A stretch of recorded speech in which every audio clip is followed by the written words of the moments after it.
नमस्कार, मैं अनिल नौटियाल आज फिर हाजिर हूँ एक नई खबर के साथ। जैसे कि अक्सर आप लोग सुनते होंगे कि डुप्लीकेट पेपर बनाकर कोई प्रॉपर्टी को छीना जा सकता है, तो आज हम आपको दिखाएंगे कि ऐसा हुआ है।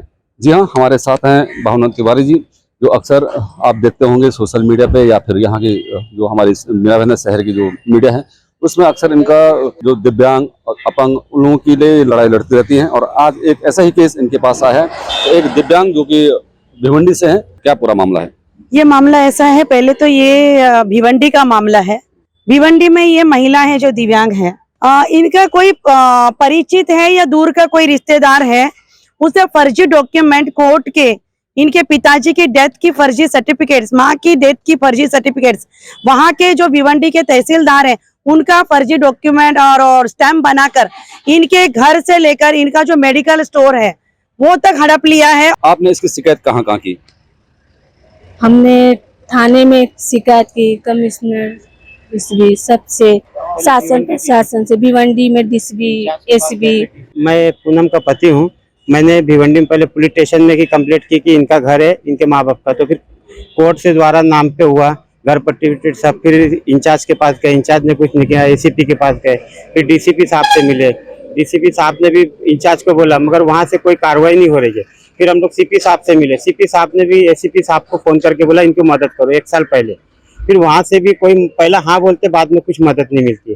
फिर उसके बाद हम लोग सीएम सर से मिले, सीएम सर के खादर साहब उनके बेटे मिले, उन्होंने भी फोन किया, फिर भी कोई कार्रवाई नहीं। फिर उनके बाद सीएम साहब से मिले, उन्होंने फोन किया कि इनका घर है, जाओ आपका पूरा काम हो जाएगा, मगर वहाँ जाने बाद कोई कार्रवाई नहीं होती है, उलट हमको ही 2 बातें सुनी जाती है। जहाँ भी लीगल तौर से इनको जाना चाहिए था वहाँ पर जाके आए हैं।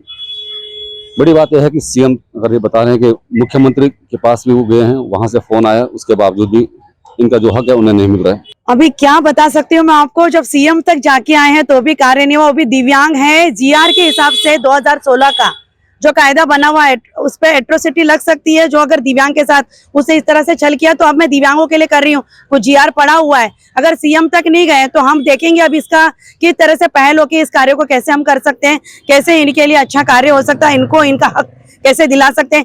तो दिव्यांग कायदा एट्रोसिटी के हिसाब से वो व्यक्ति को 5 साल की सजा हो सकती है।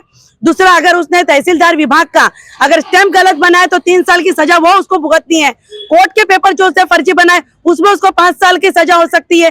प्रशासन के जो गलत पेपर बनाए उसके ऊपर धारा लग सकती है। वो कितनी धारा से बचेगा? सही तरीके से इसका विरोध करने वाला कोई व्यक्ति मिला नहीं है। कई बड़े बड़े पेपर में ये न्यूज छपी, फिर इन्होंने मुझसे कॉल किया, पता चलने पे मैंने बोला मुझसे आके मिलिए। मैंने पेपर देखा, पेपर अधिकतर पेपर सारे फर्जी। आप किसी की फर्जी डेथ सर्टिफिकेट कैसे बना सकते हैं? आप कैसे तहसीलदार विभाग का स्टैम्प गलत बना सकते हैं? उस व्यक्ति के बारे में मुझे ये पता चला है कई जगह पे उसने इस तरह के फ्रॉड किए हैं। इस तरह से फर्जी डॉक्यूमेंट उन्होंने बनाए, उसमें कई केस, कई धाराएं, जैसे उन्होंने कहा कि कई धाराएं लग सकती थी लेकिन नहीं लगी। पुलिस वाले बोलते कि कोर्ट से ऑर्डर लेकर हमारा मैटर नहीं है, कोर्ट में जाइए आप लोग, चाहे वो विकलांग हो कोई हो, कुछ नहीं। इस पे 4 जगह और रहा है, 3-4 जगह कब्जा किया है, वहाँ भी सामने वाले परेशान हुए। इस प्रकार के जो फर्जी वाड़े हैं, कहीं ना कहीं जो डिपार्टमेंट कार्रवाई नहीं कर रहे हैं, इसका मतलब साफ होता है कि वो भी कहीं ना कहीं उनको सपोर्ट कर रहे हैं। हम उम्मीद करेंगे अपने न्यूज चैनल के माध्यम से शासन प्रशासन तक इनको न्याय मिले, जिस प्रकार से अपनी बात रखने की कोशिश करें, इनकी बातों को सुनी जाए।